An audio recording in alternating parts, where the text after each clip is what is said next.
हम लोग आधुनिक भारत पढ़ रहे हैं। हम लोग क्या पढ़ रहे हैं? आधुनिक भारत।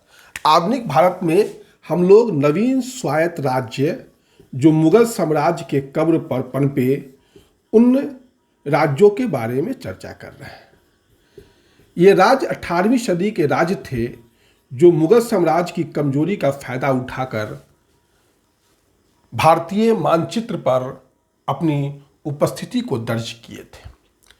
उसी इस कड़ी में आज हम लोग मराठा के बारे में पढ़ेंगे। मराठा, आप लोग जानते ही होंगे कि मराठा साम्राज्य के जो संस्थापक थे वो शिवाजी थे।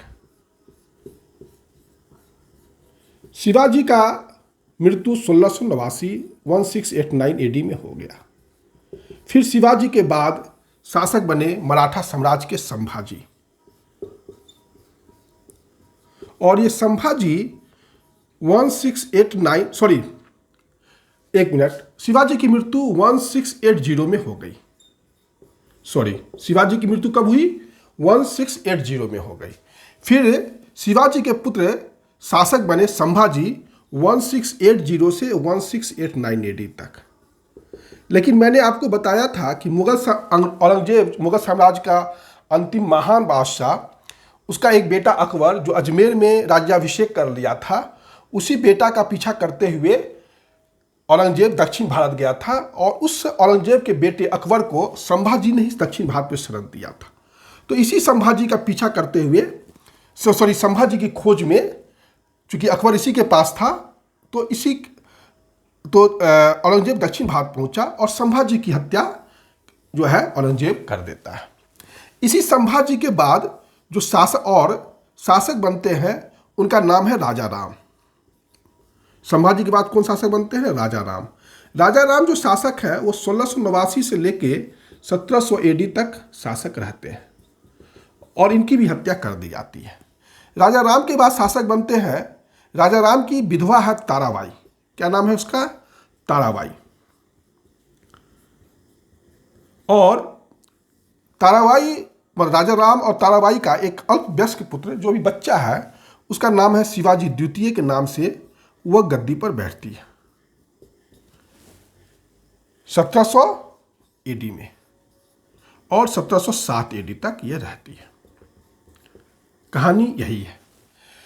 इधर संभाजी का जब हत्या किया जाता है तो संभाजी का जो बेटा है साहू, उसको औरंगजेब गिरफ्तार कर लेता है। कहानी यह है कि संभाजी को तो मार देता है औरंगजेब, लेकिन उसके बेटे साहू को गिरफ्तार कर लेता है और साहू को मुगल कैद खाने में रखता है। लेकिन औरंगजेब की मृत्यु 1707 में हो जाती है। उसके बाद नया बादशाह मुगल का बनता है, उसका नाम है बहादुर शाह प्रथम। ये सब मैंने चर्चा किया था आपको। बहादुर शाह प्रथम, इस बहादुर शाह प्रथम ने साहू को 1708 ईस्वी में छोड़ दिया। 1708 ईस्वी में छोड़ दिया। जब वह साहू 1708 ईस्वी में दक्षिण भारत जाता है तो उस समय जो है ताराबाई का वहां पर शासन है, और शिवाजी द्वितीय जो है उनका शासन है। अब साहू जो है ताराबाई के साथ 1708 ईस्वी में एक खेरा का युद्ध होता है। खेरा का युद्ध होता है, और इस खेरा का युद्ध ने जो है ताराबाई पराजित होती है और ताराबाई चली जाती है कोल्हापुर, और कोल्हापुर से राजा अपनी शासन चलाती है। और इधर जो है साहू जो है वो जो है सतारा को मराठा साम्राज्य का केंद्र बना डालते हैं।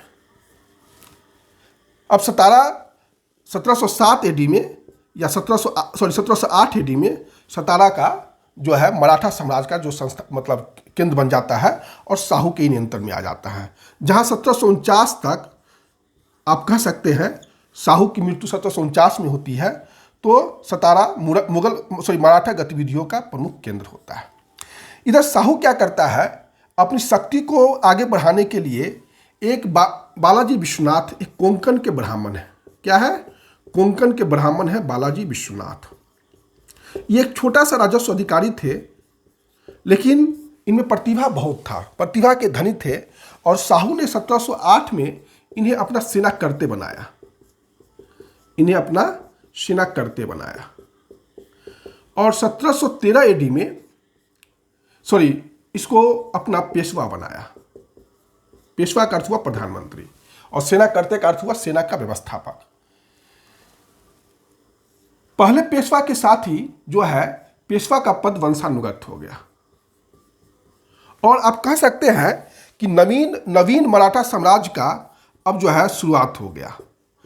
पुराना जो है शिवाजी के साथ शुरू हुआ था वो समाप्त हो गया, लेकिन बालाजी विश्वनाथ के साथ नवीन मराठा साम्राज्य का जो है अब गतिविधि मतलब शुरू हो जाती है ना। और पेशवा का पहले पेशवा के साथ ही पेशवा का पद वंशानुगत हो जाता है। बालाजी विश्वनाथ जो है देखिए साहू का सारा इंपॉर्टेंट काम बालाजी विश्वनाथ ही करते हैं। तो हम लोग अभी के मतलब साहू और साहू के बाद जो भी छत्रपति बनेंगे वो सभी जो है उस साहू मतलब पेशवा के द्वारा ही किए गए कार्य से पहचाने जाएंगे। तो हम लोग बालाजी विश्वनाथ के बारे में सबसे पहले पढ़ेंगे, क्योंकि बालाजी विश्वनाथ जो है पेशवा वंश के संस्थापक थे और 1713 में ये पेशवा बने थे और ये कोंकण के ब्राह्मण थे। 1713 में जब ये पेशवा बने तो सबसे इंपॉर्टेंट काम किए कि उस समय मुगल बादशाह था आपको जहादर शाह, और इसने जहादर शाह का वजीर था जुल्फिकार खां। मैंने बताया था कि जुल्फिकार खां या जहादर शाह ने 1713 एडी में मुगल मराठा को साहू को जो है दक्षिण भारत में चौथ और सरदेशमुखी वसूलने का अधिकार चौथ और सरदेशमुखी का अधिकार तो दे दिया, लेकिन इसका कलेक्शन जो है मुगल गवर्नर करेंगे, इस शर्त पर चौथ और सरदेशमुखी का अधिकार दे दिया था। बदले में बालाजी विश्वनाथ या साहू को जो है 10,000 सेना का सपोर्ट करना था मुगल को, और 15,000 सेना का सपोर्ट करना था मुगल बादशाह को, और 10 लाख रुपया सालाना प्रतिवर्ष नजराना देना होगा मुगल बादशाह को। इस शर्त के साथ यह समझौता हुआ था।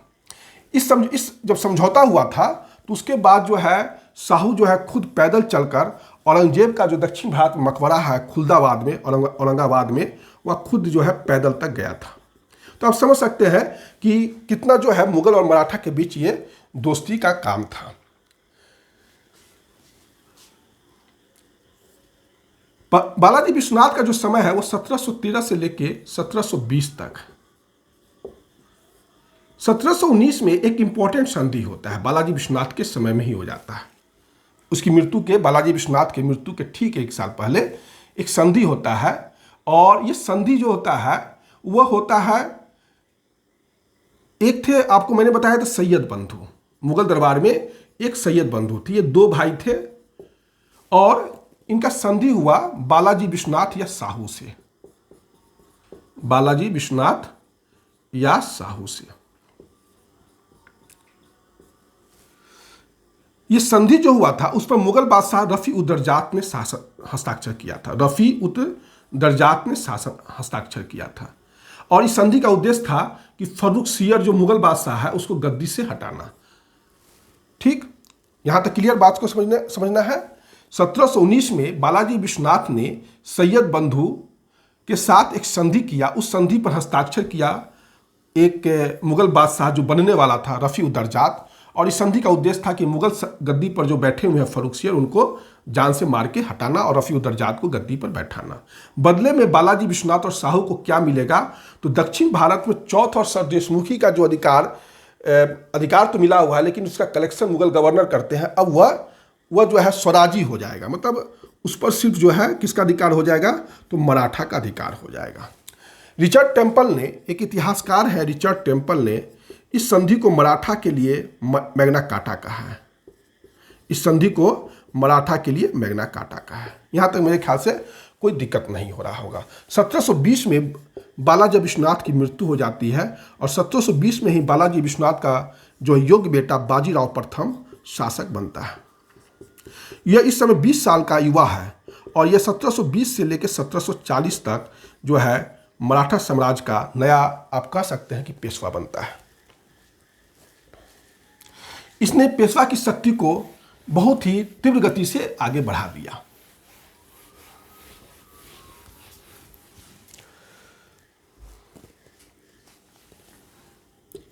1720 से लेके 1740 तक बालाजी विश्वनाथ का शासन रहा। सॉरी, बाजीराव प्रथम का शासन रहा। बाजीराव प्रथम का शासन रहा। बालाजी विश्वनाथ के ये बेटे थे। ये उन जब गद्दी में बैठे थे तो 20 साल के थे। बाजीराव प्रथम जो उस समय के मराठा छत्रपति थे, साहू को कहें कि आओ हम मुगल जो है शक्ति पर या मुगल साम्राज्य पर हमला करें, क्योंकि पेड़ इतना कमजोर हो चुका है कि शाखाएं तो अपने आप ही गिर जाएगी। अर्थात उनका कहने का अर्थ है कि मुगल साम्राज्य अब कमजोर हो चुका है, अब मराठा पताका जो कृष्णा नदी के आसपास ही है दक्षिण भारत में, इसको अटक तक पहुंचा दिया जाए। अटक का अर्थ हुआ पाकिस्तान का पेशावर, मतलब जो कृष्णा मराठा पताका है झंडा जो कृष्णा नदी तक ही अभी तक सीमित है, वो दक्षिण भारत में, वो उत्तर पश्चिम भारत में अटक तक पहुंच जाए, क्योंकि मुगल साम्राज्य बहुत कमजोर हो चुका है। इस पर बाजीराव प्रथम को छत्रपति साहू ने जवाब दिया कि आप निश्चय ही मराठा पताका कृष्णा से लेकर अटक तक फहरा दीजिए, क्योंकि आप योग्य पिता के एक योग्य पुत्र हैं। यह कहा था। ठीक, उसके बाद सबसे पहले दक्षिण भारत में जो सबसे पहला लड़ाई होता था वो निजाम के साथ होता था। निजाम के साथ सबसे पहला लड़ाई होता था।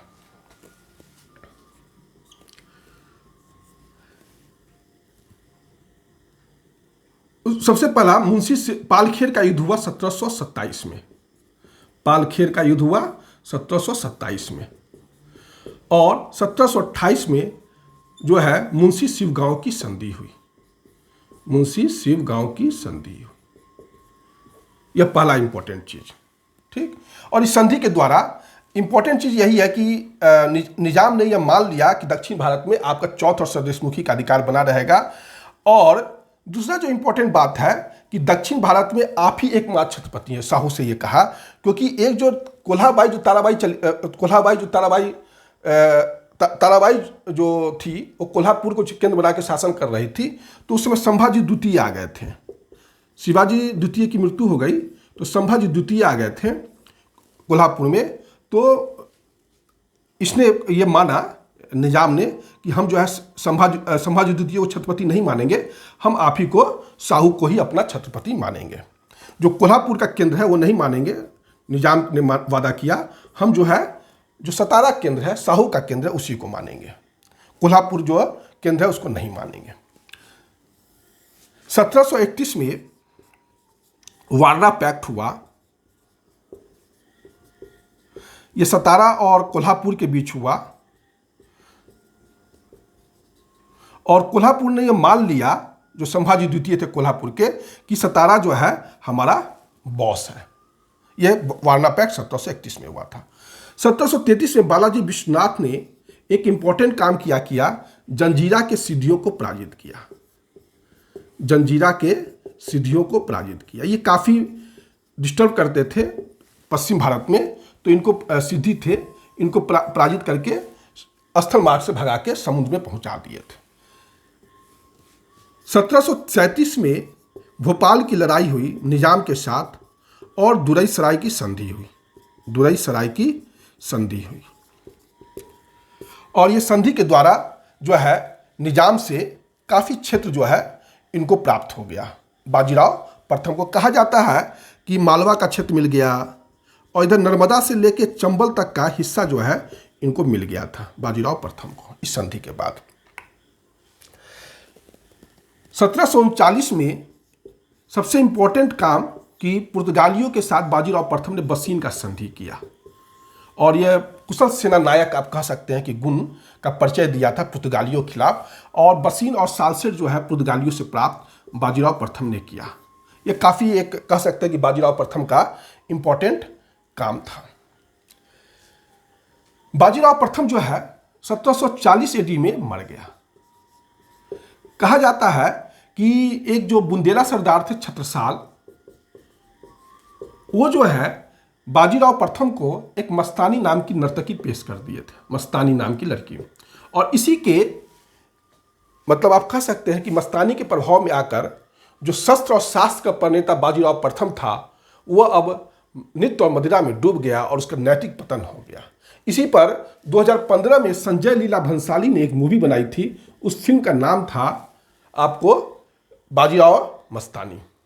आप लोगों ने देखा भी होगा। 2015 की मूवी थी, काफ़ी हिट हुआ था और काफ़ी नाम भी कमाया था, चर्चा भी कमाया था। इस मूवी में बाजीराव प्रथम के सैनिक कारनामों को भी दिखाया गया है। आप लोगों को मौका मिले तो जरूर देखिए। 1740 में इसकी मृत्यु हो गई।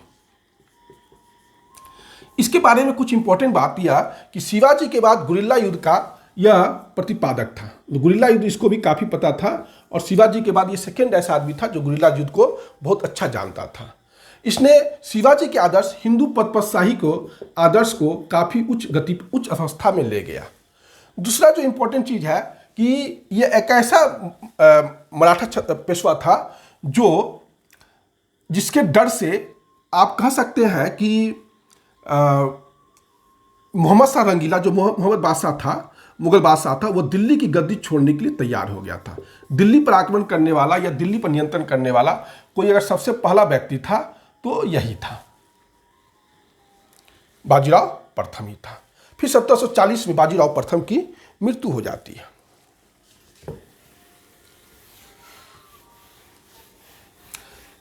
अब बनते हैं बालाजी बाजीराव। अब पेशवा कौन बनते हैं? बालाजी बाजीराव।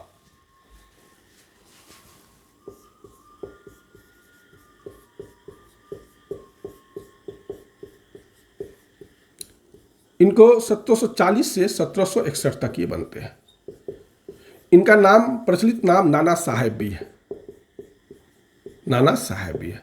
जब ये पेशवा बने तो ये 18 साल के हो गए। इनके समय सबसे इंपॉर्टेंट काम क्या हुआ कि 1749 में मराठा छत्रपति साहू की मृत्यु हो गई और साहू के बाद जो छत्रपति बने उनका नाम था राजा राम द्वितीय। इसके साथ बालाजी बाजीराव ने 1750 में संगोला का संधि किया और जो सारा पावर था छत्रपति का वो अब ट्रांसफर हो गया पेशवा के पास। अब पेशवा जो है, साहू छत्रपति जो है वो नाम मात्र का रह गया और सारा पावर किसके पास ट्रांसफर हो गया? पेशवा के पास ट्रांसफर हो गया। अब जो है पहले सतारा मुख्य केंद्र था, अब जो है मुख्य केंद्र क्या हो गया? वो हो गया पूना। ये सब थोड़ा ध्यान में रखिएगा। फिर जो है सबसे पहले ये जो नया पेशवा था 1752 में, ये सबसे पहले झलकी का लड़ाई लड़ा। झलकी का संधि हुआ निजाम के साथ। सबसे पहले निजाम से ही टकराते थे और निजाम ने इसको जो है बरार जो क्षेत्र है उसका आधा भाग दे दिया था। झलकी की संधि हुई थी। इधर जो है इन लोगों ने सबसे पहले उड़ीसा की तरफ अटैक किया। उड़ीसा पर उस समय बंगाल का शासक अलीवर्दी खां का अधिकार था, बंगाल, बिहार और उड़ीसा पर। तो इसने अलीवर्दी खां से, जो बंगाल के शासक थे, उससे जो है उड़ीसा प्राप्त कर लिया। और चौथ और सरदेशमुखी भी जो है राइट, वह चौथ जो है ये अलीवर्दी खां, बंगाल के शासक अलीवर्दी खां से लिया था। तो ये हो गया 1751 की बात। 1760 में फिर जो है उदगिर की लड़ाई हुई। उदगिरी की लड़ाई हुई और इसमें भी निजाम को इन्होंने पराजित कर दिया। उसके बाद इनकी जो है महत्वाकांक्षा काफ़ी तेज गति से बढ़ा और तेज गति से बढ़ा तो इन्होंने क्या किया? मुगल गवर्नर एक इमाद उल मुल्क को, मुगल वजीर इमाद उल मुल्क को मुगल वजीर नियुक्त कर दिया दिल्ली दरबार में 1752 ईडी में। इसी के डर से शाह आलम द्वितीय भाग गया था अवध के दरबार में सुजाउद्दौला के पास में, तो इसी को नियुक्त कर दिया था 1752 में। उसके बाद इसकी हिम्मत इतनी बढ़ गया था कि ये चला गया था पंजाब की ओर, आगे बढ़ गया। और पंजाब में उस समय जो शासन था वो शासन था, मैंने बताया था कि ईरान का एक आक्रमणकारी नादिर शाह था और नादिर शाह की मृत्यु 1747 ईस्वी में हो गई। उसी के एक सैनिकों ने जो है नादिर शाह की हत्या कर दी 1747 में। 1747 के बाद 1773 तक जो है नादिर शाह के बाद उसका जो उत्तराधिकारी, सैन्य उत्तराधिकारी, आप समझिए सैनिक उत्तराधिकारी, जो मतलब योग्य था, उसमें पुत्र नहीं, योग्य था, सैनिक था वो, अहमद शाह अब्दाली 1747 से लेके 1773 तक जो है अफगानिस्तान का शासक रहा और भारत पर उसने 7 बार आक्रमण किया। तो पंजाब क्षेत्र में उसने क्या किया था कि तैमूर को जो है अपना प्रतिनिधि घोषित करके जो पंजाब का शासन संभालता था, जो अहमद शाह अब्दाली का प्रतिनिधि था, इसने क्या किया कि तैमूर को जो है मार के वहां से भगा दिया, पराजित करके भगा दिया। यह सूचना मिला अहमद शाह अब्दाली को। अहमद शाह अब्दाली इसको अपना व्यक्तिगत पराजय माना और उसके बाद जो है 1761 में पानीपत का तीसरा युद्ध हुआ। पानीपत के मैदान में तीसरा युद्ध हुआ।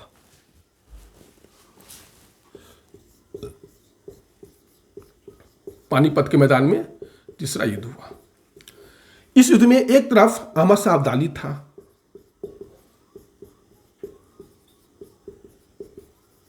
और एक तरफ मराठा थे। मराठा में जो नाना साहब के जो बेटा थे वो विश्वास राव उनका नाम था, इसी के कमांडरशिप में जो है भेजा गया था। लेकिन विश्वास राव एक बच्चा था, इसलिए जो है इसके चाचा सदाशिव राव को जो है वास्तविक सेनानायक बना के भेजा गया। क्या इस बात को समझिएगा, मराठा सेनापति कौन हुए?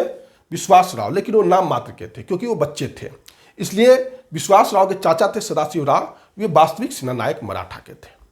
नाना साहब अपने कैंप में ही थे, मतलब कहने का अर्थ कि दक्षिण भारत में ही थे, वो आए नहीं थे इस युद्ध में। इधर जो है अहमद शाह अब्दाली की तरफ से आप कह सकते हैं कि सभी लोग थे। नजीबुद्दौला जो है, नजीबुद्दौला उसने रुहेला सरदार हाफिज रहमत खां, इधर जो है अवध का नवाब सुजाउद्दौला, इस सब को जो है राजी कर लिया। सूरजमल के बारे में मैंने बताया था कि मराठा से उसकी दोस्ती थी, लेकिन बाद में किसी कारणवश से मल्हारराव होलकर से कुछ उनका विवाद हो गया, तो जाट सरदार सूरजमल भी जो है अहमद शाह अब्दाली के साथ हो गया। राजपूत सिख भी काफ़ी अहमद शाह अब्दाली से मराठा से काफ़ी क्रोधित थे अंदर ही अंदर। सभी जो है आप कह सकते हैं कि मतलब अहमद शाह अब्दाली का साथ दिया, और सिर्फ इसलिए कि मराठा जो थे चौथ जो है रंगदारी टैक्स वसूलते थे। इससे सारे जो भारत के जो स्थानीय शक्ति थे वो मराठाओं के खिलाफ हो गए। युद्ध क्षेत्र में ही जो मल्हार राव होलकर था, पानीपत का मैदान छोड़ के भाग गया। मल्हार राव होलकर इस युद्ध में मराठों की बुरी तरह हार हुई और अहमद शाह अब्दाली जीत गया। एक व्यक्ति, एक व्यापारी था, वह नाना साहब को या बालाजी बाजीराव को कूट संदेश में बोला कि 2 मोती विलीन हो गए, 22 सोने की मुहरें समाप्त हो गई है और चांदी और तांबा की तो पता ही नहीं। कहने का अर्थ कि आपके जो भी इंपॉर्टेंट सेनानायक थे वो सारे इस युद्ध में मर चुके हैं। इस युद्ध का जो मतलब प्रत्यक्षदर्शी था वो काशीराज पंडित था। कौन था? काशीराज पंडित था। नाना साहब या बालाजी बाजीराव इस युद्ध में मराठा का जो पराजय हुआ उसको सहन नहीं कर सके और जून 1761 में इस पानीपत के युद्ध के मैदान में जो हार हुई, उस हार से उनको आप समझिए कि मौत मिल गई और जून 1761 में बालाजी बाजीराव की मृत्यु हो गई। देखिए, पानीपत का युद्ध का महत्व यह नहीं है कि इसमें कौन शक्ति जीता और कौन शक्ति हारा, क्योंकि इसमें एक ऐसी शक्ति जीता जो अफगानिस्तान की शक्ति थी, जहां से अहमद शाह अब्दाली भारत पर आया था आक्रमण करने के लिए। वो तो एक लुटेरा था, वहाँ वो भारत में कोई नादिर शाह की तरह ही कोई राज स्थापित नहीं करना चाहता था, लेकिन उसकी सीमा में भारत के बहुत पंजाब का क्षेत्र, कश्मीर का क्षेत्र था भारत का, लेकिन वह मुख्य भूमि की ओर नहीं आ रहा था। मराठों ने जाके उनको चैलेंज किया और उसके प्रतिनिधि को, जो तैमूर था पंजाब में अहमद शाह अब्दाली का, उसको जाके मार के भगा दिया। तो ये बहुत बड़ा मराठों की आप कह सकते हैं कि जो आदर्श लिया था बाजीराव प्रथम का था, कृष्णा से अटक तक हम झंडा फहराएंगे, शायद उसी जो इन्होंने इतनी बड़ी जो बात सोची थी, बड़ा आदर्श रखा था, उसको पूर्ति करना चाहते थे। लेकिन इस युद्ध में मराठे हार गए और अहमद शाह अब्दाली जीत गया, लेकिन इन दोनों शक्तियों को इस युद्ध से कोई फायदा नहीं हुआ। इस युद्ध से अगर किसी को फायदा हुआ तो अंग्रेजों को फायदा हुआ। पानीपत के युद्ध ने यह नहीं फैसला किया कि भारत पर कौन राज करेगा और कौन राज नहीं करेगा। पानीपत के युद्ध ने यह फैसला जरूर कर दिया कि भारत की अब एकमात्र शक्ति जो है, भारत पर राज करने वाली शक्ति अब ब्रिटिश ही है। देखिए, मुगलों की कमजोरी का सबसे ज्यादा विरोध करने वाला कोई था तो वो मराठा ही था, और मराठा एक सक्षम भी थे। मराठों के पास एक से योग्य सेना नायक थे, राजनेता थे, लेकिन फिर भी मराठा हार गए। मराठा भी उसी, आप कह सकते हैं, कमी के शिकार थे जिसके प्रतिनिधि मुगल थे। बात को समझिएगा, मराठा भी उसी कमी के शिकार थे जिसके प्रतिनिधि मुगल थे। मुगल राज दरबार में जो षड्यंत्र हो रहा था वही षड्यंत्र यहाँ भी थे। और चौथ जो वसूलने की जो मराठा रणनीति थी वो मुगल मराठा को बहुत कमजोर किया। और शायद पानीपत के तृतीय युद्ध में चौथ की रणनीति के कारण ही किसी भारतीय शक्ति ने मराठाओं का साथ नहीं दिया, और यही सब कारणों से मराठाओं का भी पतन हो गया। लेकिन अभी मराठा क्षेत्र को कैसे अंग्रेज जीतते हैं यह वीडियो में बताना बाकी है। यह चीज़ जो है अब हम आपके साथ नेक्स्ट वीडियो में डील करेंगे। आज का वीडियो इतना ही। धन्यवाद।